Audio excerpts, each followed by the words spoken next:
we want to feel safe, and that our fear is stemming primarily from substance use, mental health issues that are perceived in the community, real or perceived. I'm sure there's some of both.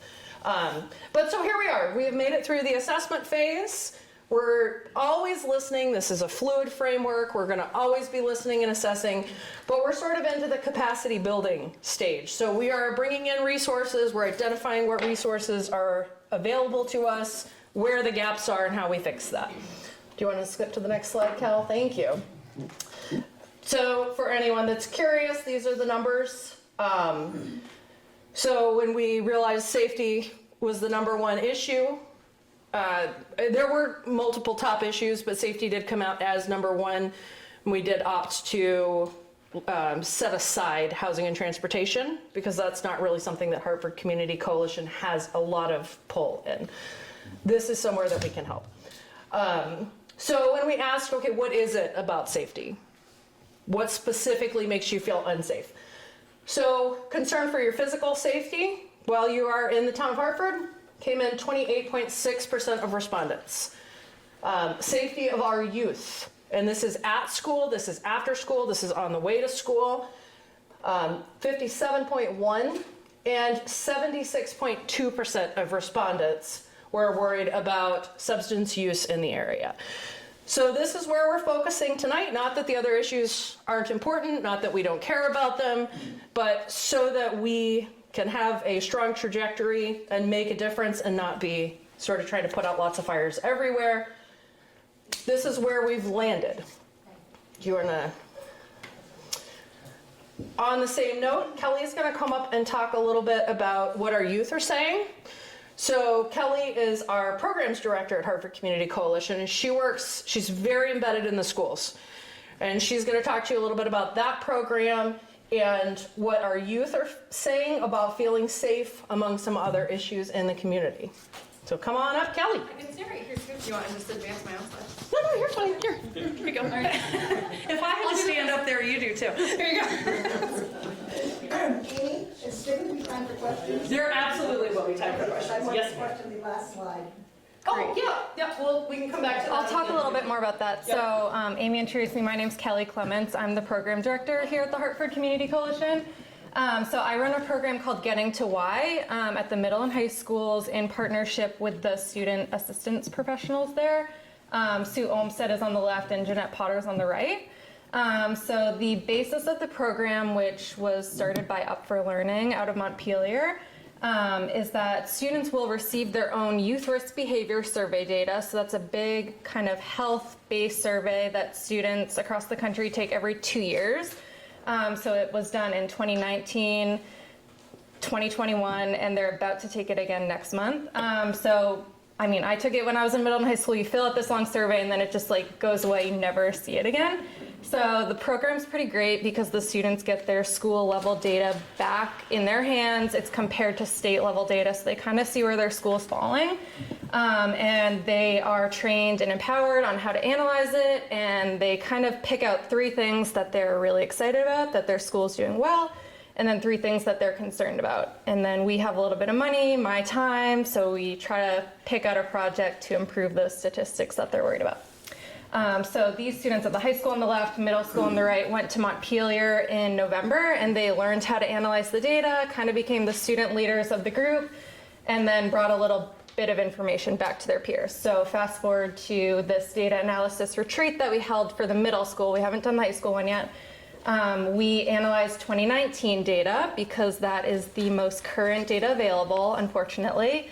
We're hoping to get 2021's data next month, and that'll give us a little bit more insight into what students went through in the past 3 years. But we are working with 2019 right now.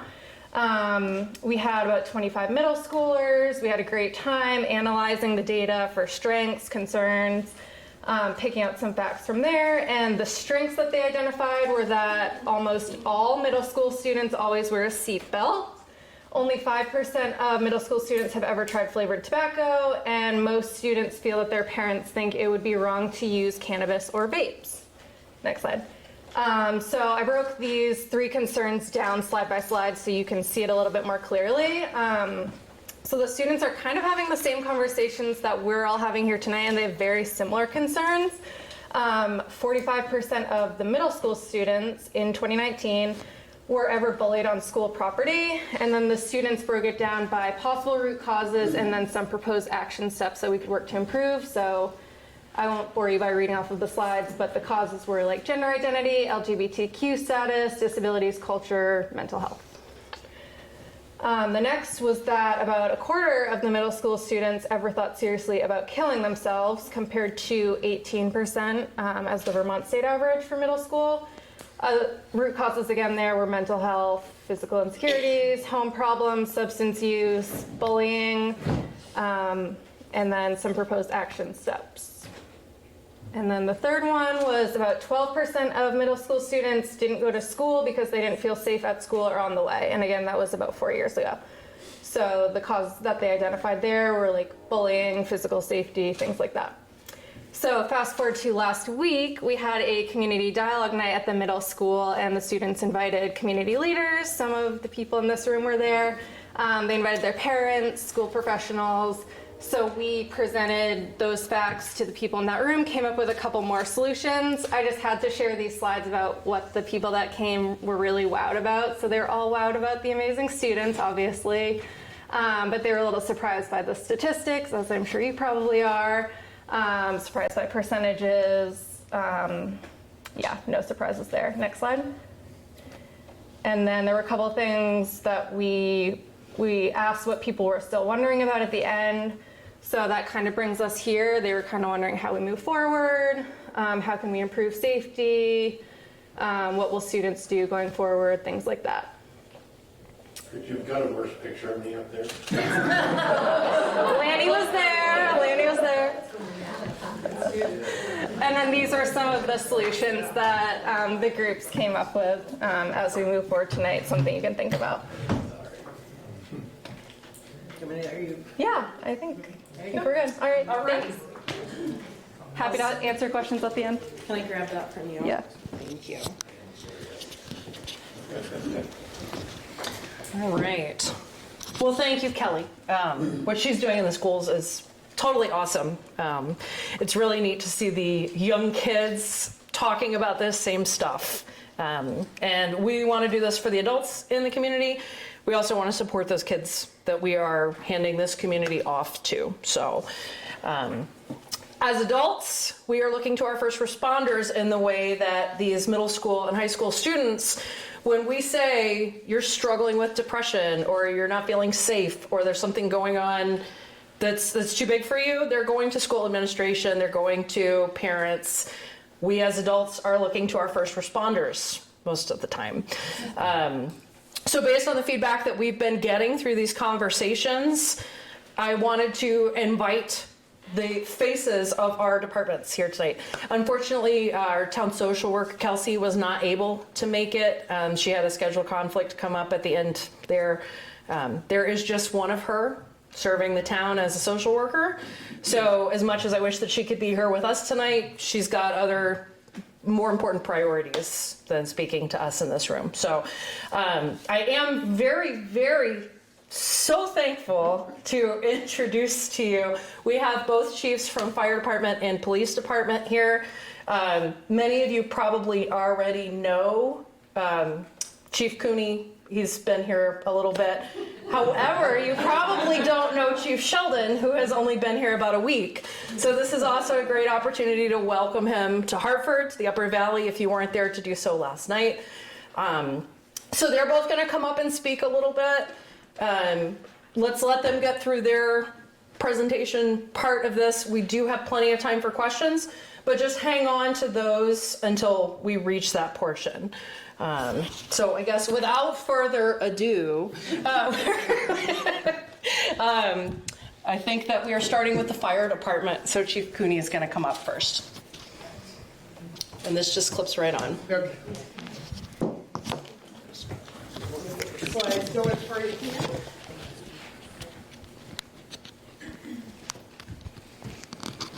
Well, good evening, everybody. I think I know quite a few and definitely some familiar faces in the crowd, but I figured I'd introduce myself for those who don't know me. My name is Scott Cooney. I've been the fire chief in Hartford since 2016. I actually began my career in Hartford in 1995 as a brand new 22-year-old firefighter walking through the door. The Hartford Fire does fire, EMS, and all kind of rescue services. Pretty much we identify as like an all-hazard agency because if it isn't law enforcement, when the 911 call comes in, it goes to the fire department to mitigate any kind of hazard that involves life safety or property conservation. In 2001, I was really interested in the medical field and decided to go back to school. I went to paramedic school, and in 2003 took my board exams and got licensed as a paramedic for the town of Hartford, and worked up through the ranks as an operating paramedic and as a company officer up until about 2015 when the chief's position became available, and was appointed in 2016 as the fire chief. On the subject of substance use disorder, we see that obviously in Hartford. I've brought some data from the medical reports that have been filled out by staff to show you that kind of data. I did have an opportunity and got appointed to the Governor's Opioid Council back in 2019 and got to serve on the Governor's board for about 5 months.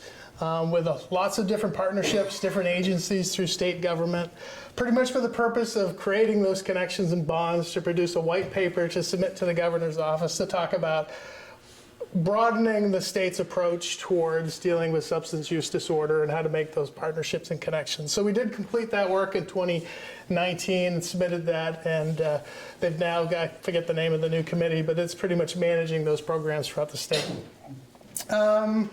So fire, rescue, and EMS services and their coordination with Hartford PD.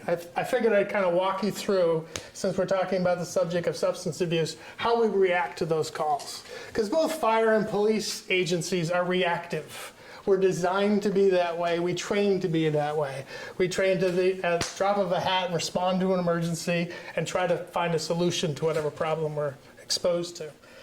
So recently, we just had an overdose yesterday, unfortunately. It ended well, but I'll give you an example of how that happens in the town of Hartford. So a 911 call comes in. Hartford Communications Center is a 911 answering point. So the dispatcher picks up the phone, understands the emergency, hears of an unconscious person unresponsive, and immediately dispatches automatically both police and fire units, so ambulances, fire truck, and police cars get dispatched to this emergency. They arrive to find an unresponsive person in a chair, not breathing, and the person with them assisting, trying to do chest compressions on the individual. Law enforcement arrives first. They carry Narcan with them, and the police officer administers the first dose of Narcan. Paramedics arrive shortly thereafter, assist the individual to the floor, continue CPR and bag ventilations. The subject regains consciousness. Narcan works. They give a second dose. Because of the scenario, the individual gets transported to the hospital and is recovering right now. And that pretty much is the brief snapshot that emergency services get to have with an individual. And then their story starts with treatment and recovery from that point forward. And thankfully, I'm sorry she's not here tonight, that's where Kelsey takes over. Because now we have this contact, we have a transport, we have those ability to share information with Kelsey through sharing of information arrangements with HCRS. So we give that case report to Kelsey, and then she can begin the outreach process. But as we just said, we only have one of her, and these happen pretty frequently. And there's other social issues that she's dealing with throughout the day. So it is an overwhelming position for her, for sure. Let me move into a little bit of the data. So what's been happening in Hartford? The first slide we have here are calls that we've identified in our system that show that either drugs or alcohol was actively a factor in the reason why 911 was called.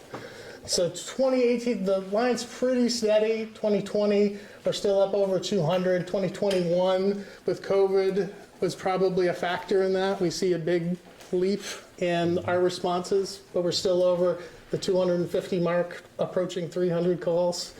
And then in 2022, we saw a little bit of reduction. Overdoses, there were calls in the system that are identified as an overdose case are recorded here. So these are EMS responses. So the numbers between what law enforcement might have and what we have might differ slightly, but these are generated from any medical reports that were submitted to the state. So we're saw an increase there. You're fine. And then this slide shows where the provider indicated on his medical report that Narcan was administered in the field. And we have upwards of 90 in 2022. This one's a little harder to read, and unfortunately cut off the bottom of the slide. I'm sorry. Oh, it does cut off the bottom of the slide. I have the cheat sheet, so I'm going to look on mine. Good old paper copy. Oh, yeah. First, you're going to see me have to put my glasses on to read the small print. All right, so what we're looking at, I'm going to compare it to this slide. So the largest lines you see on this, these 20s, this bar and this bar, are our highest acuity of calls, and they're classified as medical calls. So these are the difficulty breathing, the cardiac calls, those kinds of things. The one I want you to draw attention to is the overdose category, which is these. This one, this one, this one, and this one. So we're all in those marks from the previous slide. Maybe the next one has it. No, we're still cutting it off. Same fields though. We're talking the primary working diagnosis category, and overdose is the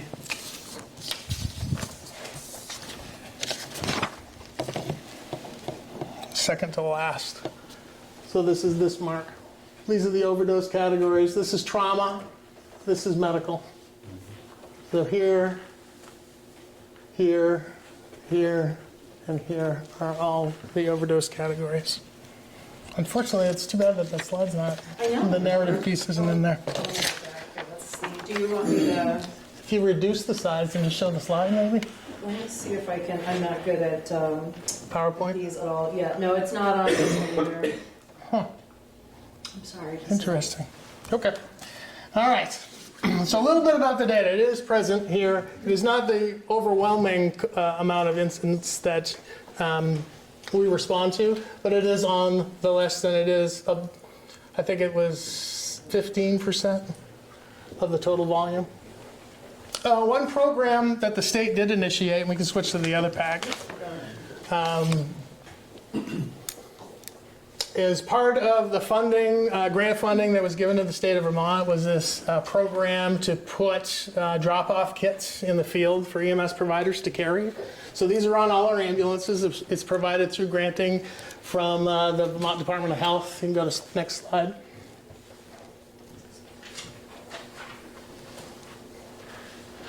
Yeah, one more. The state EMS office and the state adopts operating protocols for all pre-hospital care providers. So this is protocols for both basic EMTs, advanced EMTs, and paramedics are allowed to leave these Narcan kits behind. So if we encounter an individual either in immediate need of resuscitation, or we are there for another reason and have a suspect that somebody might have a substance use disorder, we can leave these kits behind just at the home. And you can go to the next slide. They look like this. They have Vermont text and crisis number on them. There is a nasal kit, a little bit of information on how to use the kit, and it is available for those who may need it. The state put out over 221 of these kits for 194 EMS incidents in the first year, and they've continued funding it going forward, so these kits are still available today. And I think that's about it.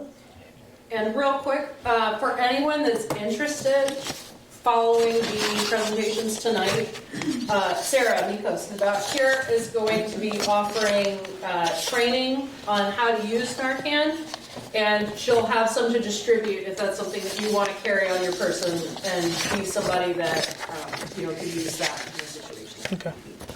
And my sheets do have the breakdown of what they are on them. So I'm just going to leave them off if people want to peruse and if you want to pass them around the table. But this is all Hartford data. All right, and then I think you're very welcome. I'll introduce Chief Sheldon to come up and we'll swap places. Do you want to sit up here? Yeah, I will. Yep. And then you'll have to give him your Welcome.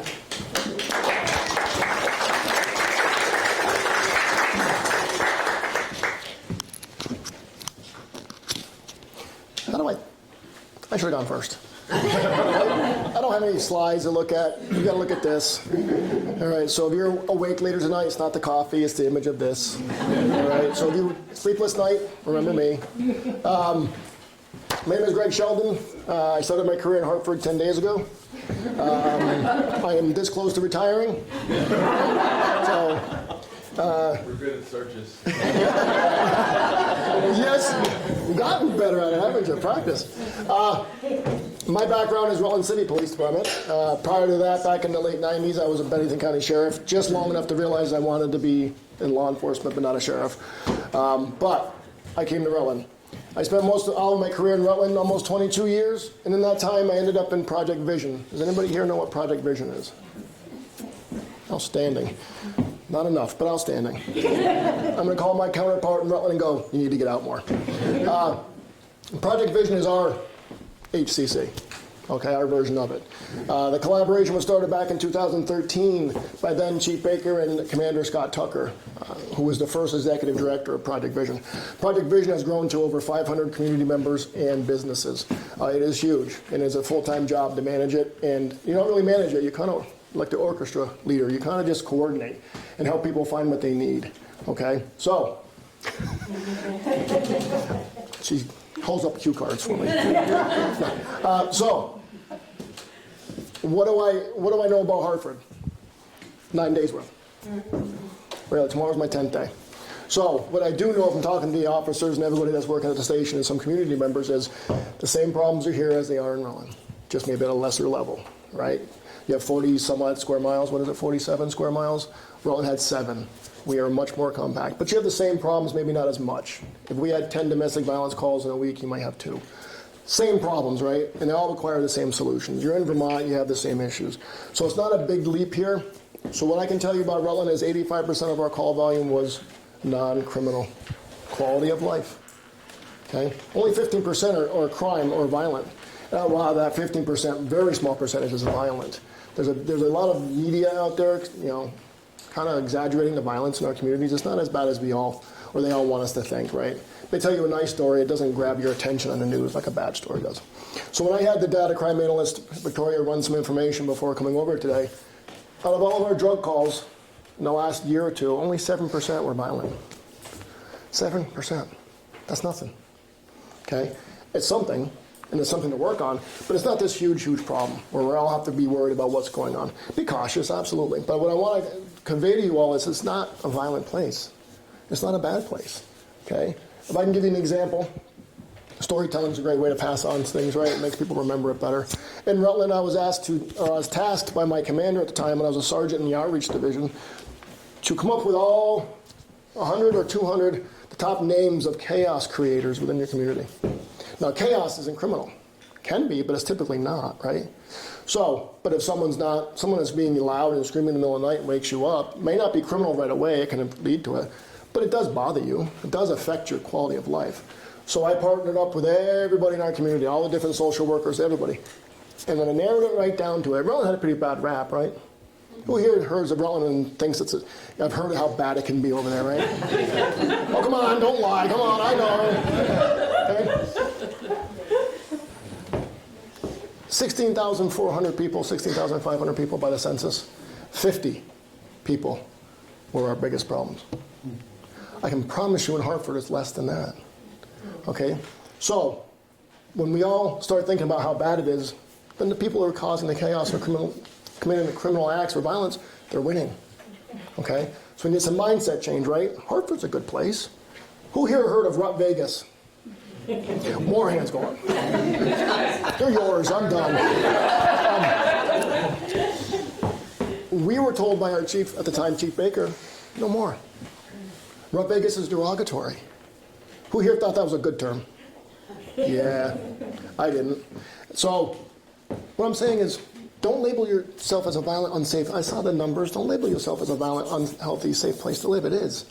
It's just, what are you going to do to help resolve some of these community issues? So what we realized in Rutland with short staffing in law enforcement, it takes about a year between application process and fully trained police officer, right? It's a long time. We're down 6 in Hartford right now. I just had a resignation today, so we're down 7. Okay? If we hired all 7 today, they wouldn't be working the road by themselves for a year. That's still a long time. So in Rutland, what I did is I went to the chief and I proposed a community resource specialist position, which is a civilian role. And their job is to go out and meet with people and help direct them to resources. The job is to listen to the radio, so some of the 85% of non-criminal calls, they can go, wait a minute, I'll go on that. Let the police officer handle the violent stuff. Okay? I have 8 hours of mental health training. 8. Now, I say that because that's what the academy provides. I did teach mental health training at the academy for a long time. So I have more, but it's the same stuff, right? I go on a mental health call. Why? Why am I the tip of the spear on that call? If you're struggling for mental health and you see a uniform show up, I represent government. I represent authority. I can assure you that doesn't always turn out great. You hear it in the news. So why do our communities look at law enforcement and go, oh, not me, you go. Well, because we're 24/7, right? We're 24/7. So when you have someone who's suffering from substance use disorder, call the cops. When I was working with Turning Point in Rutland, I walk up to this recovery coach. Okay, his name is Mike, one of my good friends now. He is a big guy, big beard. And I walk up to him and said, an overdose response team goes out. If a police officer's with them, what's the first thing you do? I shut down. I won't talk to the group. I won't talk to the recovery coach if a police officer's standing there. Now, I don't mind being part of the team, but I also know my place. Why did we send out officers on drug calls? Unless it's a violent call. Okay? Do I have treatment and recovery training? No, I'm not a recovery coach. I understand my role is to protect the recovery coach from violence, but it's not to sit down and go, can I help you with, I don't know what vocabulary to use. I don't know what the right terminology is, okay? Same thing with mental health. Why do we send police officers on mental health calls? Again, I have 8 hours of training. Make sense? But we do it. Now, as a police officer, I can tell you I've seen my budget. By the way, I want more money. Just saying that right now. Too late. I'm going to retire. We are not and should not be the tip of the spear for most of the community problems that you've identified. Those that don't have places to live, those suffering from substance use disorder, those who have mental health disorders and diagnoses. We respond because we're the only ones available, and I get that. We respond sometimes because it may be violent or sound violent and sound scary. But the outcome in a lot of those cases, at least when I got hired on, was arrest them. Get them into a treatment program, get them at the hospital. But the problem is that creates a criminal history in some cases. So the best outcome for the people in your community that you've identified as having these issues, these 3 top issues, the best outcome is to put the right people in place. We'll go out as part of the MDT. Everybody ever heard of an MDT? Multidisciplinary team? You get the right players on the team, and law enforcement stands back, out of the way, sometimes not even in uniform, and lets the people do their work. You're just there to make sure everybody's safe. Okay? Because I get it. Who in social work wants to go out and walk under a bridge and talk to somebody that they don't know anything about? I get that. We'll go with you. We'll help you. But we can't always be the tip of the spear. Because the best outcome for that person is the right people in place, mental health, treatment, and those who have funds to help people find a place to live. Okay? Very disturbing number on the board that you put up. Where did she go? About those children in our school systems who felt or thought about suicide. That's a really high number. That's rather disturbing. I want to throw one more number out at you. This has to do with the fire chief, EMS, and police. Every 1.4 days, a first responder kills themselves. Think about that. Every 1.4 days. One of my big things in Rutland was peer support for our officers. One of my big things for Hartford will be peer support. They've already started that. I'm just so glad they have. Mental health, especially since the pandemic, has decimated our communities. And our social workers, our outreach people, our recovery people, our crisis workers in the hospital, and our first responders. We need to take care of our first responders and our social workers, our medical people, because they're the ones on the front lines doing all the work to make our communities better. Now, Project Vision. I'll get off the bummy stuff. Project Vision was in your spot back in 2013. It's a great place to be, because it's a start.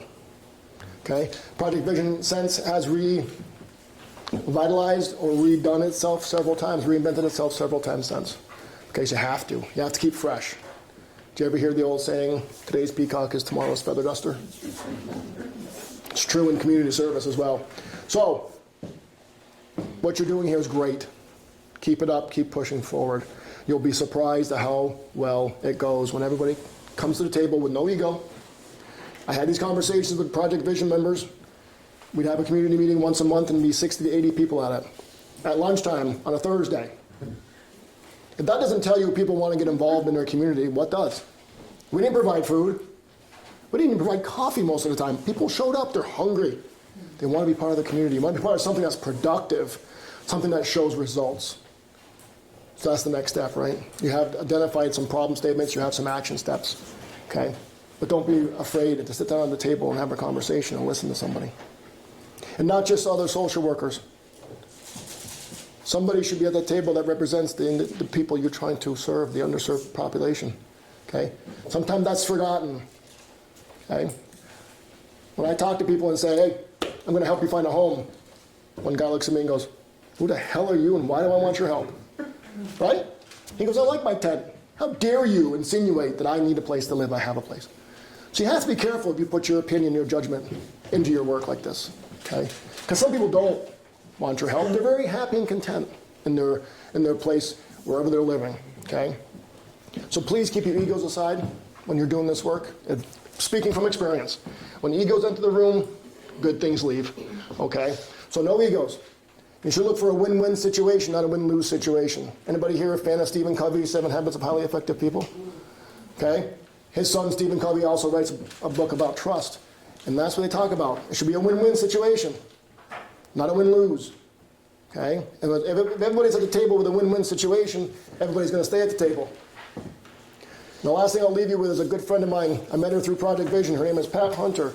Used to teach conflict resolution, used to teach mediation. She says this: when you're talking about people who are trying to work together, there's 3 types of trust. There's trust, no trust, and distrust. Okay? So you have to get, if people don't or have distrust of each other, you have to get past distrust to no trust first, then to trust. You can't go from distrust to trust.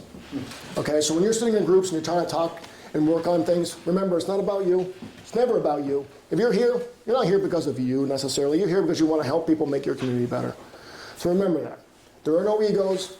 There has to be trust, has to be collaboration and coalition building. Okay? The motives and values have to be correct. I'm speaking from experience. I've seen good things fail. I've seen good things take off with a thunder and go crazy. Because people get motivated with small wins, small victories. If you're leading it and you don't have a small victory occasionally, people are going to walk out the door. So what are those small wins and how do you identify them? How do you celebrate your wins? And the last thing I'll say, I said that once before, didn't I? I used to teach public speaking, so you got to shut me up sometimes. The last thing I'll say is this. I forgot. The problem is, you're the only one carrying the sidearm here. You haven't seen me shoot, though. No. Now he's laughing at me.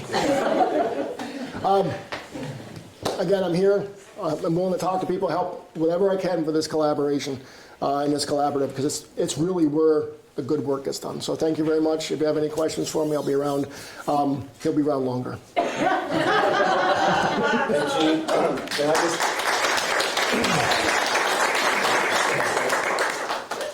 Can I just say, welcome. Thank you. A couple of things. In 2013, this community had 3 youth suicides. In 2014, we gathered at the Hotel Coolidge, about 80 or 90 people, many of which are in this room, to discuss how we could, as a community, support one another and heal and move forward. That group was actually the Multi-Agency Community Council, which then was turned into HCC. That was 2014. 2015 or 2016, I forget which, at the VA Conference Center, your good commander from Project Vision came over because HCC wanted to emulate what Project Vision was doing. Back, there's many people in this room that heard that gentleman Scott there. As a matter of fact, our block party that we hold now came from Project Vision and what all you all did over there. So many people in this room take part in the block party, but it came from exactly what you're referring to, as did Take a Bite Out of Hunger. You know, 2 of the folks right in the back. We had, you know, I just looked at my notes. I just looked at my notes about that meeting we had with 80 or 90 people. One of the groups was talking about food. That then, that's what, 8 or 9 years later, became what we know now as Take a Bite Out of Hunger. Nice. But it's really, really great. So anyway, I just wanted to say that to plug on to what you just said about Project Vision, because it's no mistake, I don't think, that we're all here together in the same building around the same time for the same purpose. Perfect. Thank you. Thank you. So we have about 10 minutes for questions. And I'm sure a lot of people have a lot of questions about a lot of things, which is wonderful. But I do ask that if we can try and sort of stay on topic.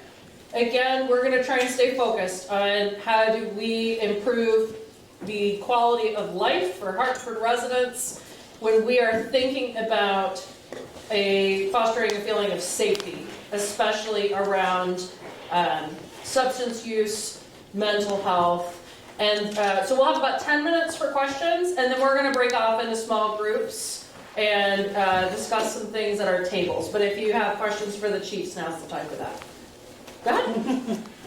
Hi, I'm Glenn Susan.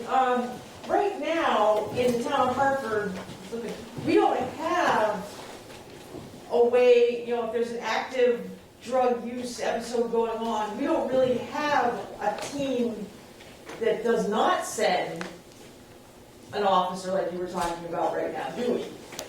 I don't know what their overdose response is right now in Hartford. I know there used to be an overdose response team that went out, as well as a team that went out and spoke with people who didn't have homes to live in. But I don't know what's going on now. Right, it's, gosh, I don't even know how to start. You know, my husband and I have been landlords in the town of Hartford, and this is a situation that might be applicable to a lot of people, but when you're dealing with tenants who are creating safety concerns for people who living either in the same building or around the area over time because they're using and dealing, and it's like it leads to this idea of safety. When you have tenants that are like, please get rid of that person because we can't stand to live here anymore. Right. And there's a great problem. And we've really struggled with the police's ability to help us because of the way hands have been tied, and it's like,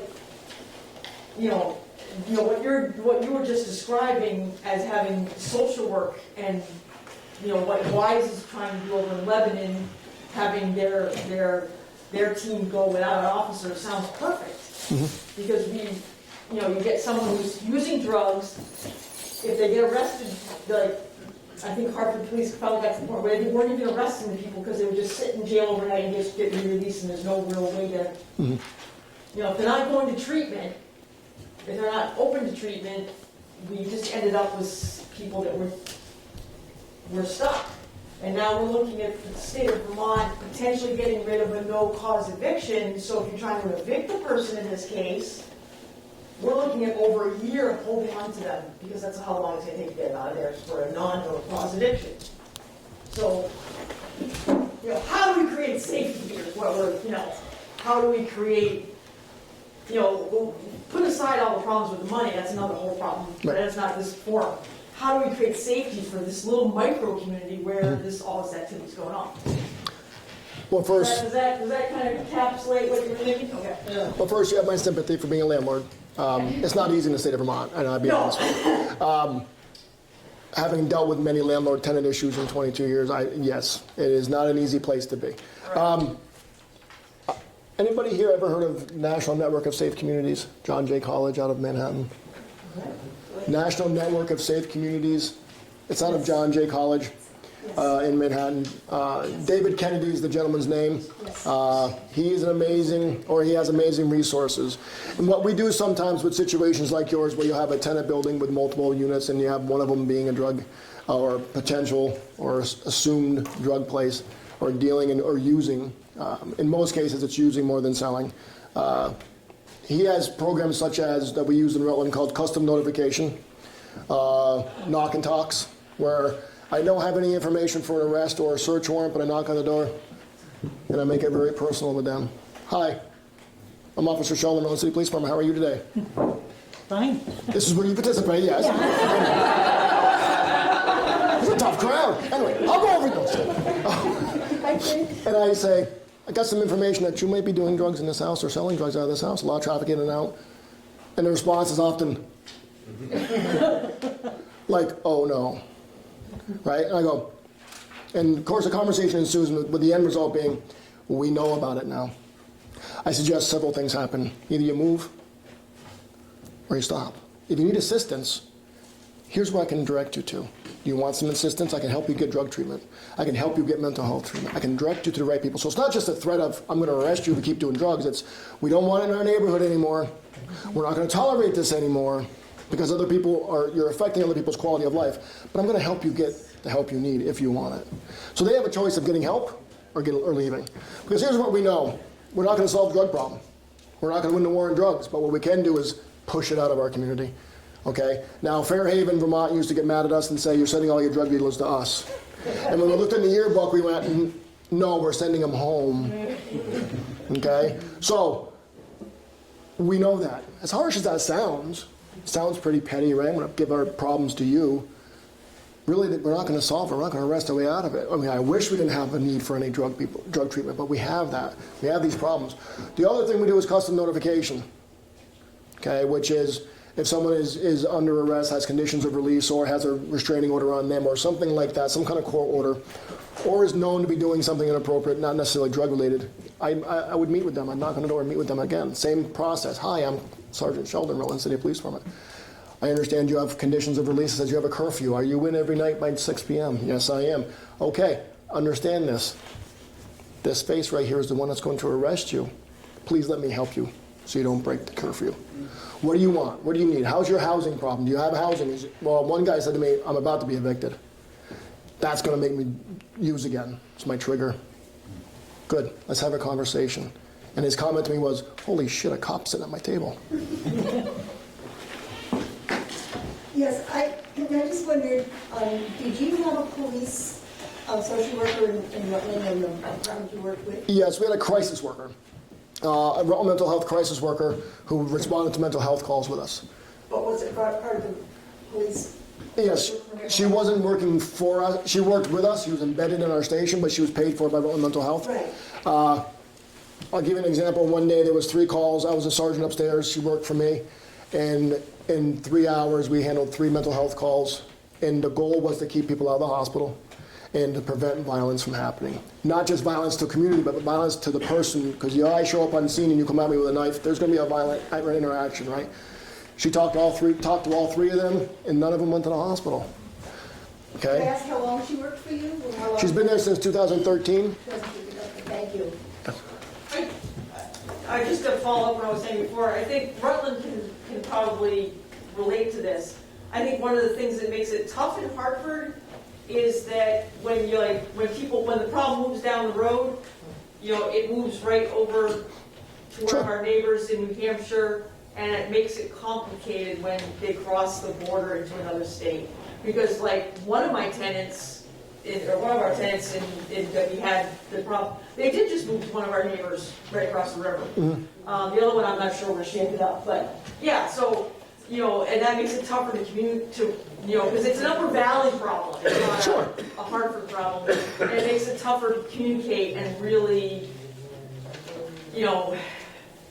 coordinate the resources that one individual or another individual, one of those 50 troublemakers, they really potentially, someone works at them and help them potentially get the help that they really need, but not a troublemaker. Well, that's the access to resources. Right. There are barriers in place for almost every resource we offer. Someone says, hey, I got a great resource, I'm going to offer you this, this, and this. For somebody, if I walk up to somebody in Rutland, we had what was called the River Street Bridge. The railroad company was in there. That's where people hung out that were didn't have any place to go or were using. If I said to that person who was high on whatever he's high on or she's high on, and I said, go to the Homeless Prevention Coalition over on Howe Street, they'll meet you there tomorrow at 2.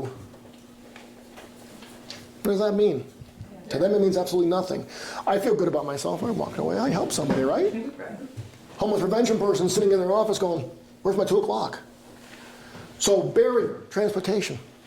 Often meeting people where they're at, which is why Kelsey's amazing. Kelsey goes out into the community. Okay? Sometimes we get too comfortable sitting at our desks. I mean, I know I'm kind of going away from your question, but that's on purpose. I'm not happy to answer that one.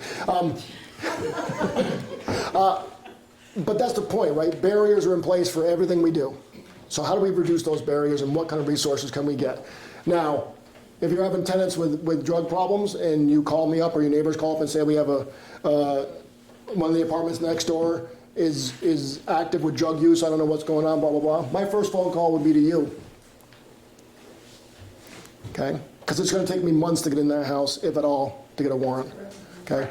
My first phone call is to the landlord. You have a tenant that's disrupting your neighborhood, affecting your neighbor's quality of life. Please address it. Through eviction or through whatever. Unfortunately for you, that's not an easy process. And it's a long-term process. I have a couple thoughts. One on your comment about low safety. Low safety, okay. You said it was fairly low. Violence is low. I have a question about that. Is all our neighbors who were around the drug dealers, nothing violent, but every night they were up watching their property, sure, everything. So maybe nothing happened, but they were concerned about violence 7 days a week. Absolutely. So we all stress over it differently, and perception of safety is different for everybody. I will tell you what John Jay College says, and it's about violence, but David Kennedy would say this: a safe community is more than the absence of violence. Say that again, please. A safe community is more than the absence of violence. And it's true. Because until everybody's safe in your community, is it really a safe community? Chief, can you speak a little bit on the correlation or lack thereof with homelessness and drug abuse or drug use in communities? The connection? Yeah. Is there a misperception or is there a true correlation between the two? I can speak from Rutland, and let me start here. We know there's a very strong correlation between, honestly, I sat next to a doctor at a conference, and her words were 83 to 85% of those suffering from substance use disorder have a co-occurring mental health disorder. So, we know those two are connected. Now, I can't, without looking at data, give you a good answer whether those suffering from substance use disorder also have a homeless problem, or that's creating the homeless problem. I can't say it is. Some people choose to be homeless. Okay, some people I've talked to said I was a very arrogant person to think that they wanted a house to live in. And there are some people who, simply because of their circumstances, ended up without a place to live. Most of the people I dealt with that were had substance use disorder were living in apartments or couch surfing. And by Vermont law or Vermont's definitions, that's still someone that's homeless. But they have a safe place to lay their head down that night and it's warm. That's a start. But I cannot connect the two directly without some data. I don't want to misspeak.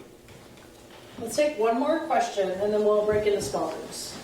Is there any documentation or any study been done or any work been done on the substance abuse people in this community or in this area? Is it people that live in the Upper Valley, or is it more coming in from the outside? I don't think I can answer that. Anybody in the room? There is I happen to work in a field where we interface with people all the time. And there is the thought that most of it happens to be a hotel.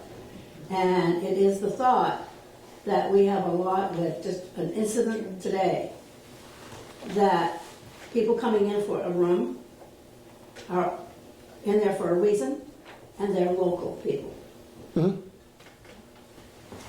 So it could be true or not true. And I don't know that there's any way that you know whether that person, they can give a local address. Right. That's very easy to do. But they could be coming from Boston. Yeah, I can assure you the drugs that are being used in Hartford are not being produced in Hartford. Most of the fentanyl is coming over the Mexican border and it's coming from China. So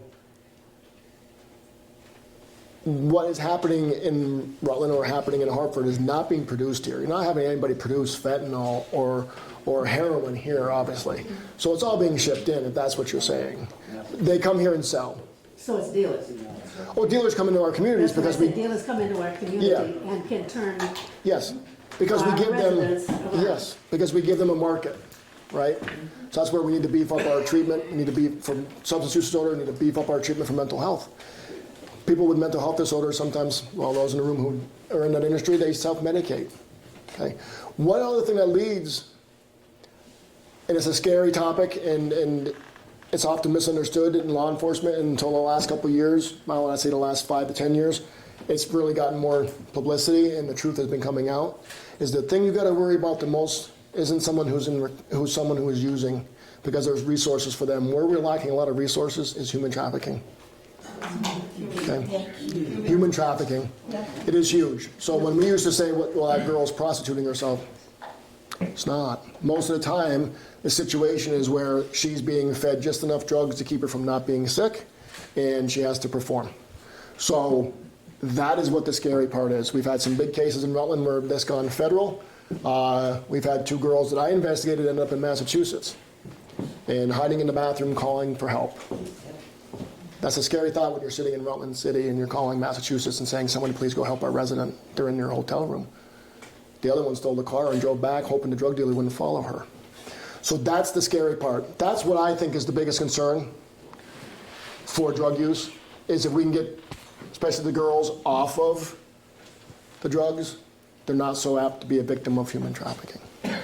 As I said, I work in a hotel. It's very interesting you make that reference to women, and it's very true. We housed a lot of people during the COVID for 18 months. And you talk about being, I've lived in the area a long time, and it was, I was just blown away at the amount. And these are local people that stayed with us. And a lot of women, a lot of young girls. You just know what's going on. I know. But it's one of those hidden things. Nobody wants to talk about it. Nobody wants to. Or it's considered prostitution, and then the girl gets arrested. Yeah. And in some cases that's okay because you can at least start a conversation and maybe get her some help. We had a human trafficking case manager in Rutland based on a grant, and I can assure you, as I stepped in to be her supervisor at one point, she was not the most active employee. I wanted her to do more, but even in her state, she still did 21 cases in 3 years. I bet there's hundreds and hundreds of cases in the state. Okay, so that's the concern, because they're abused, they're traumatized, and they're addicted. That's recovery alone isn't the answer. Recovery with mental health therapy, along with recovery, is what needs to happen. You can't just do one without the other. Treatment court in Rutland, do we have treatment? We don't have treatment court here. Treatment court over there is, you get your drug treatment or your alcohol treatment, whatever you need, and you get your therapy. Because until you resolve that underlying trauma in most cases that these kids and these young adults had when they were younger, until you resolve that, it's going to re-trigger. Okay? So you can't just have one without the other. You need a robust robust support system for people. And it's going to take a long time. One thing that we always forget about, we remember this in treatment court, and I'm sure Turning Point can agree with me on this, you need maintenance. Simply saying to someone in treatment court, you've been clean for a year and a half, congratulations, you graduated treatment court. Now you have no more support. Recidivism rates go up without support. That may sound like a daunting task, but what's the other result? You have to go back into treatment and you have to start the process all over again. So maintenance is key. Maintenance is critical. Support, which is why Turning Point is so important. People can go there and have a conversation, have meetings. Can I mention one thing? Mm-hmm. So I work at Claire Martin Center, and so important to focus on the risk and the fatality that's associated with drug use and opioid use, and recently cocaine and meth use significantly in our area. I just want to remind people that in our state, in our county, everywhere in Vermont, alcohol use disorder is still the primary substance use issue across all ages, Exactly. across all genders. So that's also really important. Just community members, our families, safety, getting behind the wheel of our car every day, to just keep that in mind that it's not just drugs. It is also alcohol use. To add to that real quick, and then I'll shut up and sit down. I'm feeling it right here. You're fine. Someone picked up on it. Thank you. Gosh, it's been a long day. So, sorry. In Project Vision, we had an opioid committee. We had two big committees with subcommittees, okay? One of them was opioid committee. I'd been transferred out of the Outreach Project Vision division, back to Patrol, and 4 years later I got transferred back into Project Vision as commander. I looked around, I'm like, where's our opioid committee? And this is what I was told by the executive director of Evergreen, Alcohol and Drug Treatment. The medical industry has picked up the opioid epidemic as a healthcare problem, and it has a lot of resources. He says, we've seen a huge increase in alcohol and cocaine use. We need to address those now, because the healthcare industry has taken up opioid as a healthcare problem. So in that sense, he says, we're seeing, and I'll be honest, Narcan doesn't work on cocaine, so only works on opioids. So we changed our focus because, thank God, through all the work across Vermont and across the country, the opioid epidemic has become a healthcare problem. And as often said, how come when a diabetic walks in and says, you know, I ate too much sugar, they're a patient, but when someone who's addicted to drugs walks in and says, I used again, they're an addict. It's a common problem, right? We label people like that. But you're right. So that's why Rutland's Project Vision has focused again on alcohol and cocaine, meth, things like that. So, thank you. I just want to thank you so much. And thank you for highlighting the Turning Point in general, as we do have 12 across the state, but more or less a comment, and not necessarily a question, but I'm really excited for you to be a part of our Well, thank you. because you know Rutland in general and the Turning Point, the work that they've done there in a recovery and in a corrections manner because of Tracy. We at the Turning Point as peer professionals have an overdose action grant that we're supposed to be going to non-fatal overdoses in the community when we are called as the peers. And you give me a little bit of hope that there will be more. We are small, but we are mighty, and I'm just really excited because I think that the partnership with you being on our force is going to be enlightening to the town, and hope that we can really just get this head on and just give people the treatment and the compassion that they really truly need to be able to get to a point where they're going to accept treatment and really see the value in it. So thank you so much. You're welcome. Amy? Yeah. My question's more towards your slides. Is it okay if I just, we don't want to take it up here, but I just could get to you and just... Oh, absolutely. I'll be around. And No, I'll email you. yeah, absolutely. So what we're going to do now, we've had a great amount of information. First of all, before I go any further, I just want to thank you both so much for coming. We really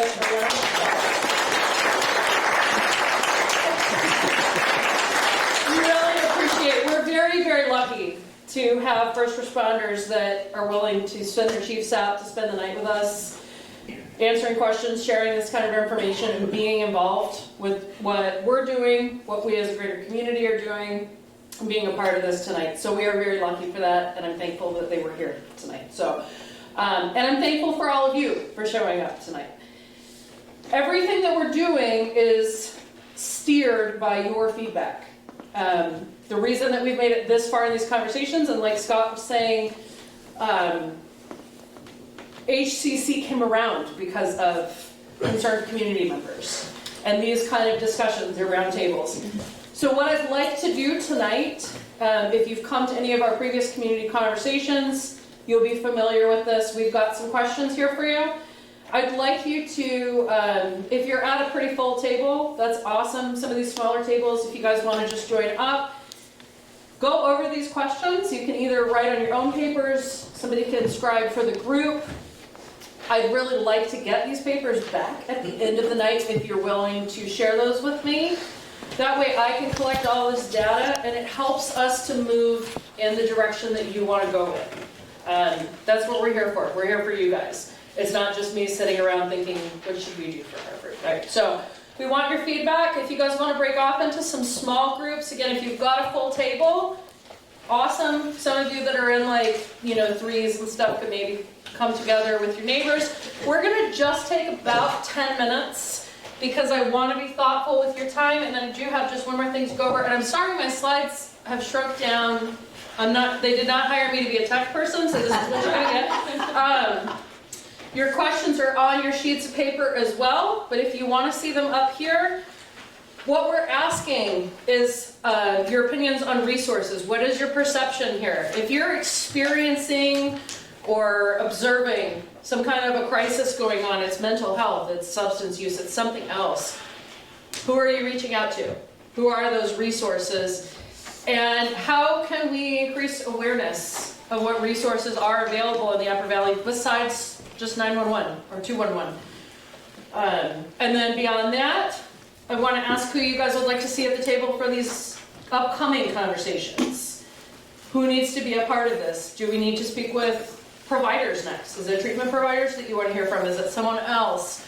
And is there someone that we need to be networking with to help move this ball forward?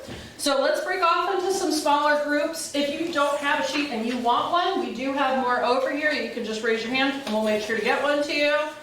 And then we'll just take about 10 minutes here. Yep, and then we'll come back together briefly to close. Yes, of course. I'm sorry for missing. All right, folks, I know everybody's having such a good time talking. So I hate to be the bearer of bad news and break up the party, but we're going to move on to the next closing part of the discussion tonight. Again, you're welcome to stay. We'll stay as long as you guys want to stay. We will stay and listen. We're here, but for anyone that is ready to get home and is looking at their watches and like, hey, they said 7:30, wrap it up, that's what we're doing. So from here, I'm going to collect any of these sheets that you're comfortable leaving. If you want to take it home with you, obviously I'm not going to jump you at the door and grab it. But if you leave them for me, then we can use that data. That's what I love to do. I love all the data part of this. So give me some stuff so I have for next time. Okay, and if there's something that didn't fit on your paper that you want to share with me, there's spare sheets of blank lined paper up here. You can email me anytime. You don't have to do it tonight after the forum. If something, you wake up at 3 o'clock in the morning a few weeks from now and you say, oh my God, you know what I should have told her? Email me. You can email me at 3 in the morning. I'm not going to respond at 3 in the morning, but you can send it then. Okay, so my card is on the table, or my email address is up here. You can also just get it from the website. Reach out, because this is what steers the direction of the solutions that we're trying to implement, okay? As I was just saying at this table, Kelly and Emily and myself all have the utmost respect for the community, high hopes for the community. We're invested and involved, but it is not up to the three of us to make decisions about what the issues are and what you guys want done. So share those thoughts with us, and that's where we're going to go from here. That being said, we will be meeting the first week of April for our next conversation. I don't have an exact date for you yet because I want to find out who you want to see here. And I need to reach out to those people and coordinate schedules. So we are going to aim for that first week of April. So just kind of go ahead, make a mental note to check in sometime in March. Hey, when are we meeting? When's that coming up? And show up again next time. Bring your friends. We'll get a bigger room. We'll bring more food. But let's keep this energy strong. On that note, beyond April, Hartford Community Coalition, for those of you who don't know, we take over summer meals. So Scott was talking about the Take a Bite Out of Hunger program, where these kids in our public school system are getting fed throughout the year. School ends for the summer, and there are some kids falling through the cracks. And that's not anybody's fault. I'm not laying blame on anybody, but what we are doing is being the solution there. We're filling the gap, and we are feeding kids over the summer. This is a huge undertaking. I'm not going to go into all the stats because that's not why we're here, but it does take up all of our time in the summer. That is all we're doing. I do not want this conversation series to fall off. If you guys are interested, if you are passionate about the issues in the town and wanting to do something to address them, please come see me, leave me your contact information, because many hands make light work. I alone will not be able to do a whole lot with this over the summer. Emily and Kelly are busy over the summer. However, if there are some people in this room who want to give a few hours a week or just want to give some ideas or fill in when they can, we can get something started, and I'm happy to build the framework for that, be the backbone for that. But if you have time and you have a passion, please be in touch with me. You can do that tonight. You can reach out to me over email, and I'm happy to work with you so that we can start implementing some stuff. So please leave me your sheets, because if you take them home with you, it does me no good. And I think, will you just key to the next slide there? So this slide, you can take a picture with your phone if you're fancy like that, or I printed off some hard copies because much like Chief Cooney, I like my paper copies of things. There are a few resources. There are obviously more than this in the Upper Valley, but as we're talking tonight about what are our resources, these might be some that you know of, they might be some that you don't. It might be something you want to just hang on your fridge. Maybe it's something that you keep in your wallet to give to somebody that needs it sometime. But we do have copies on the table, or again, if you're the kind of person who likes to keep it on your phone, I'll move out of the way and you're welcome to do that. So again, Kelly, Emily, and I will be around. Feel free to grab us with any questions, comments, complaints, anything like that. I won't speak for you, but maybe, I don't know, maybe you can catch him before he walks out. Chief Sheldon already escaped, but we've got him cornered. So yes. Before Megan, if you don't mind. So folks, I'm Emily Zanleone. I'm the executive director of HCC. I tried really hard to not talk tonight, but I can't help my freaking And self. I'm glad you remembered to mention this because I didn't since the beginning. I've got, okay. Please make sure you signed in. So if you haven't done that, that's how you will get an email about the next time we do something like this. If nothing else, if you don't see it on the listserv, you don't see it on other places, please also take a second. There are 2 questions at the bottom of the sheet. My gosh, it's amazing how many people tell us, I didn't even know that you were doing that tonight. Please tell us, how do you get your news? How do you know about stuff that's going on in Hartford? Please, please give us some more feedback around that. And yes, we'll let you go in a moment. I do, I know, it's kind of on. So Sarah Mikos is going to be here from the Turning Point Club and the Second Wind Foundation, and she is going to walk anybody through a Narcan training. Takes like 3 minutes. It's not hard. What's hard is actually doing it, okay? And having to respond to that. We just went to a conference, and I bought 2 of these boxes. They're expensive, but I think that they will be life-saving in our community. It's a naloxone emergency box, kind of like what you would see. Yeah. Kind of like what you would see as a defibrillator on the side of the room, right? Yeah. Okay? So we have 2 of these. I'm willing to give this to your business because we need to get something like this out. And I think this is going to be super helpful, but I want to do it in conjunction with the people who know what they're doing. Laura Byrne is not here anymore from H2C, but I know she'll be on board, and I know the Second Wind, Better Partners, is in the house as well. So listen, this box would open up. It has your CPR kit, so mask, gloves, and this is, and it would have some naloxone, Narcan in there. This is the best part. First off, let's take a deep breath. Step number 1 is to check to see if somebody It's a 3-minute video that walks you through this, right? So you tear it off the wall and you bring it to where it needs to go, and you just listen to her, and the first thing she says is take a deep breath. Right? It's the most important thing. When we're trying to solve big problems or save lives, we got to take deep breaths. So please come and see me if you'd like one of these. Please stay for 5 minutes, and Sarah will give you one of those amazing bags over there that does have Narcan, that does have fentanyl test strips in it. And a lot of other resources. Wicked cool resources. Yeah.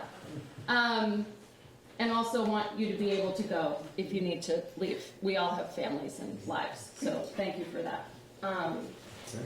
Please don't forget to hand us your sheets on the way out. Kelly would be happy to take those. And thank you so much for coming.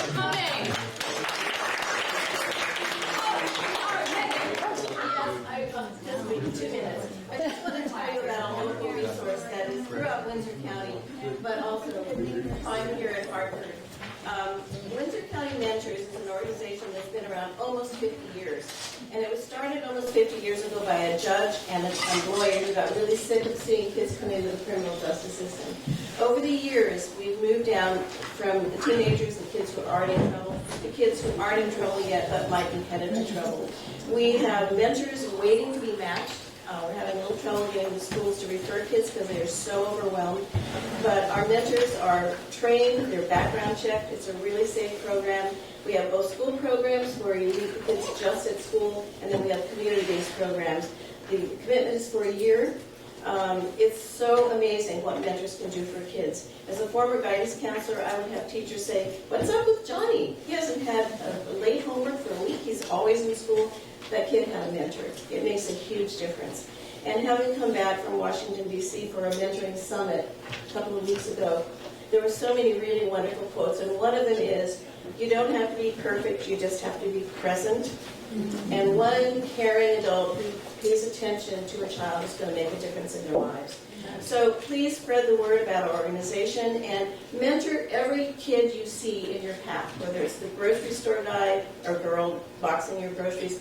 We really do make a difference by paying attention to these kids. They just need to be seen, because a lot of times they really aren't. And that's what leads them to all these other disorders. We're prevention. Please spread the word. Thank you.